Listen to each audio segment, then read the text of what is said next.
Up until this point as a woodworker and a maker, I've only had the experience of using diode lasers, and so it was time to do a review of an enclosed laser. So this is my review and my experience of the OmTech Polar Plus 55 watt CO2 laser.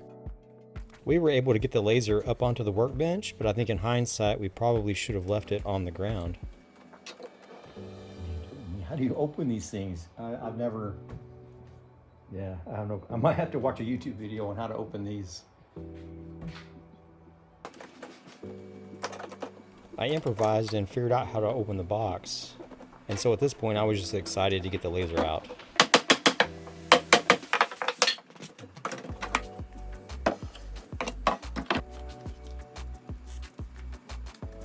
The honeycomb bottom piece that you lay your workpiece on.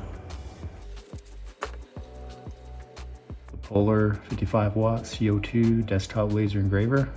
User manual. So if you end up going with this model, then leave this on the ground and then just pull it out of the box.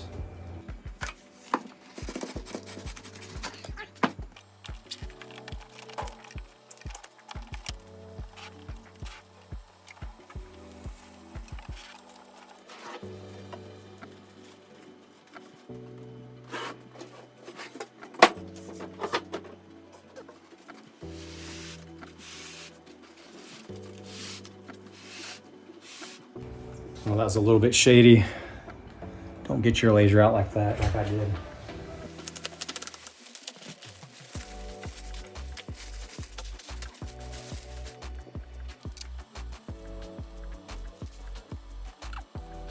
I'm gonna go through first and confirm I have all my parts. Everything is supposed to come with it.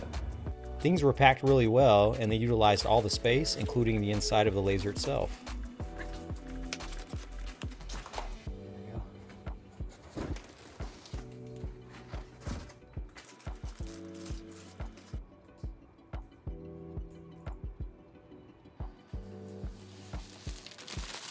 Hey, let me give you a quick rundown of the packaging.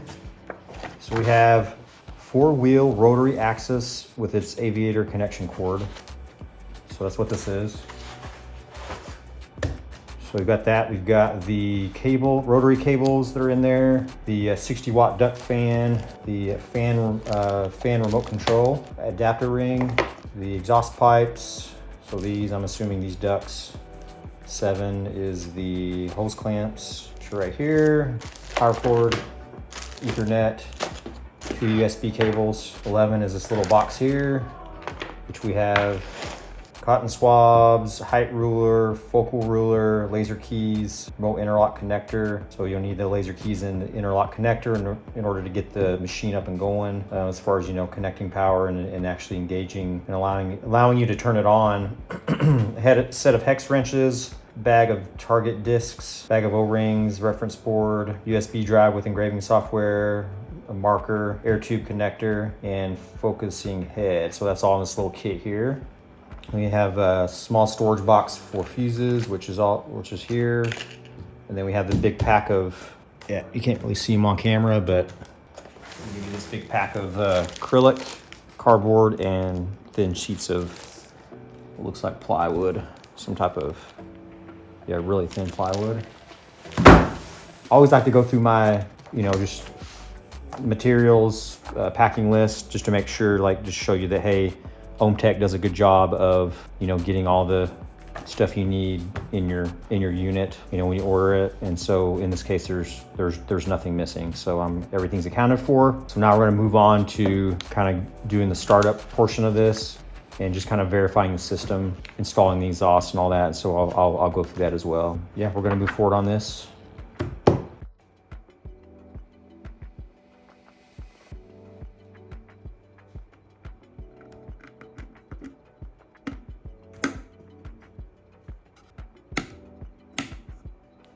So, pretty much what I've done up until now, you saw me unpack it.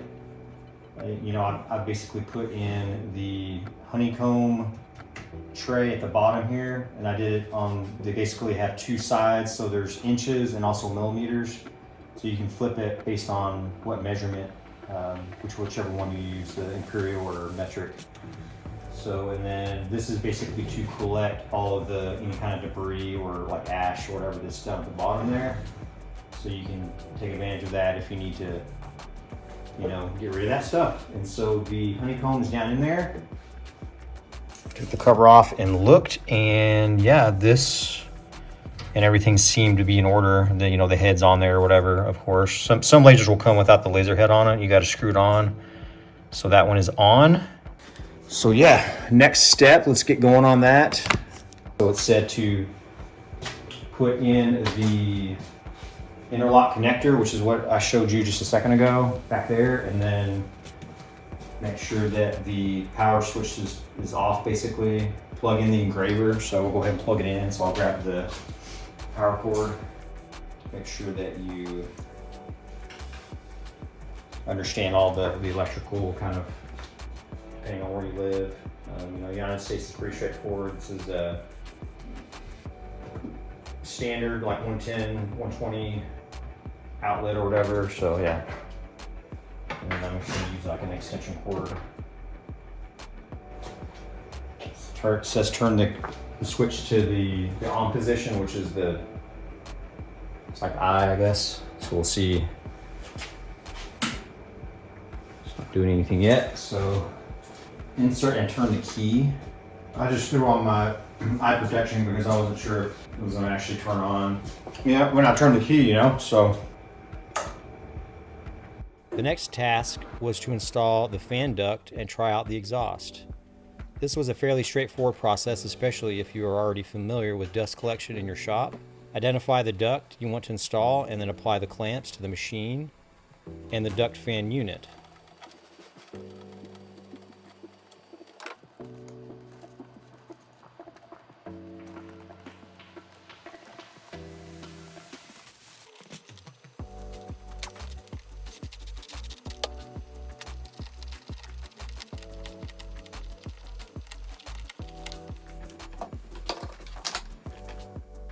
The fan comes with a remote with an on-off button, fast and slow buttons, and timing buttons. This really makes it convenient, especially again, if you're used to dust collection, then you probably also know the convenience of having a remote. Next, I hooked up all the cords to my laptop to detect the laser, and I started doing some initial tests.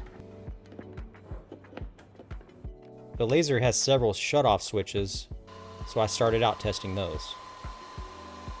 Here I just tossed in one of those 3mm pieces of plywood, I think it's basswood, and was just testing out the autofocus, which is just the button on the right on the touch screen.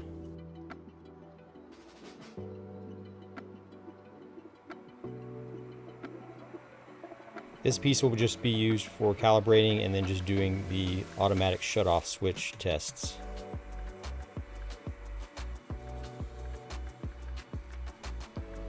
Once I was happy with the laser operation, I started with a cut test. One of the smaller items I make in my shop are these wooden gouaches, and I wanted to see how fast the Polar Plus could knock out a batch of those. I used mahogany at around 3mm or 1/8 of an inch. And so in light burn, I set up the cut to do 1900mm per minute at 80% power, and did that to start out, which I feel like was a good setting for the cut overall.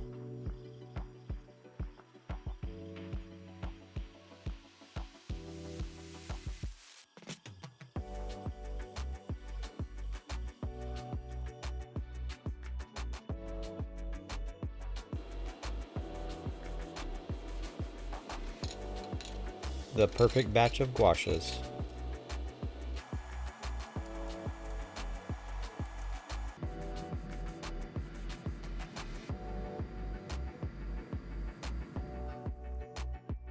So next I'm just going to show you the rotary axis setup, and I'm just going to do, there's a number 1 and a number 2. There's 2 different ones. One's kind of for wider, fatter kind of mugs, and the other one's kind of more for narrow, so I'm going with the larger one. This dial here will raise and lower this, so if you have a tapered cup or mug. So for a tumbler like this, where it's kind of larger, kind of fatter, then the wheels here are farther apart, and then so you can adjust this to make it flat, so if there's a taper on it. So I'm going to go with this. This one's already been engraved on, but I'm just going to use it as a test piece because it's all I really have right now. So you just set the rotary attachment down in this little area here. Now you will have to raise the laser up because the laser head here is too low, and so you'll run into your piece. So you'll have to raise the whole laser up. And so what I'm going to do is put some blocks on the feet and just kind of raise it up that way. I moved the laser head right close to the tumbler. Probably need to go at least 2 to 3 inches. I'm going to try for 3 inches and then test it out there and see if that works.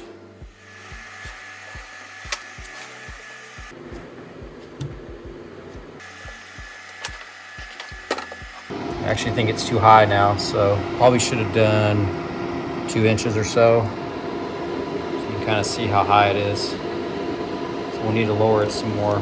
So I ended up raising the laser itself 2 inches using 2-inch blocks. And then that was still a little too high, so I raised up the rotary tool, the rotary axis, and I got the distance that I needed. Now that I have the distance that I want, I'm going to go ahead and plug in the rotary axis. So you use that with the cable provided.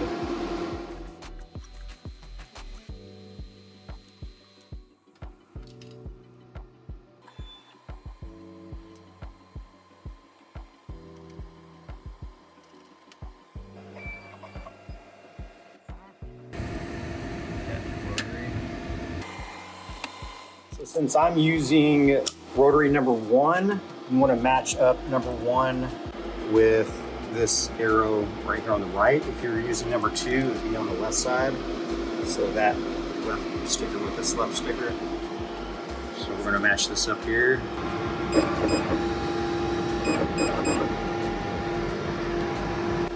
We got that lined up pretty good. We can see that it's over our piece. You can't see the switch, but the switch that we clicked to turn it to rotary, when it's on standard, it controls the direction of the laser head, forward, backwards, left to right. But once it's on rotary, it actually engages the rotary down here, and so it'll start spinning the tumbler, the water bottle, whatever you're engraving on. So I didn't want it to spin that. I wanted it to move in position. So that's why I moved it back to standard just for a moment, just to get those arrows lined up over there. So now I'm going to do some testing on this. I'm going to try to get my settings where I want them to be. My engraved settings ended up at 2,000 millimeters per minute at 40% power. And I actually think that was a little deep. And so I'll probably go either less power or a faster speed next time.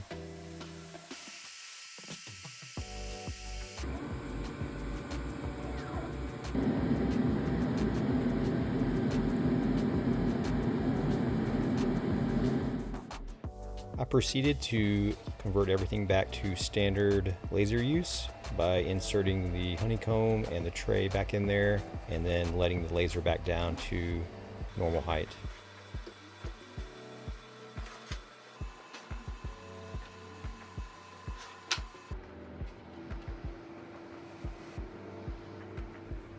It was time to test out some of this acrylic. Now with the diode lasers, because it's a clear surface, you're actually not able to cut acrylic, and so that is one of the major benefits to a CO2 laser, is that those reflective surfaces like acrylic you can actually cut. And one of the huge upsides to cutting acrylic is you can make templates, and one of those templates that I make is a circle radius jig for my Makita router. I decided to go ahead and do around 1500 speed millimeters per minute at 100% power, just because I had not tested on acrylic. Well, even though I thought the 1500 millimeters per minute would be enough, this shot here really proves that I needed to reduce that speed just slightly because I had a hard time getting this acrylic template to come out of there. So I went ahead and made some adjustments and did a second cut on the acrylic for the circle radius jig.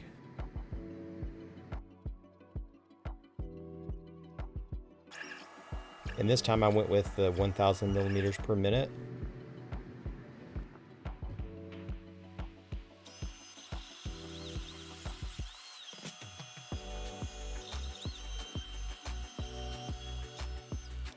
And as you can see, after the cut, it just falls right out of the piece, which is exactly the way you want it to end up, nice and clean.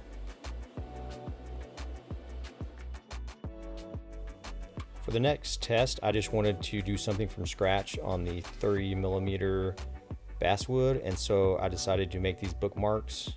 So I just threw some text in there and kind of estimated on the size and the speed, etc., and went ahead and started the cut for that. Be cognizant of your settings, and especially the fill versus the line. The line will actually laser out a line path, whereas the fill will fill in the characters, and I mistakenly had this set to line instead of fill, and so I went ahead and did those again.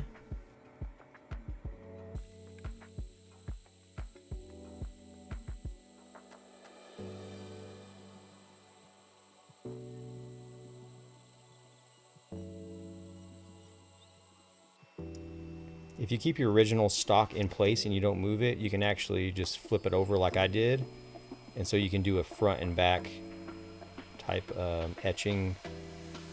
So just keep that in mind. The sky's the limit really for design on the type of things you want to engrave. So I did front and back on this one, and I really was pleased with how this turned out.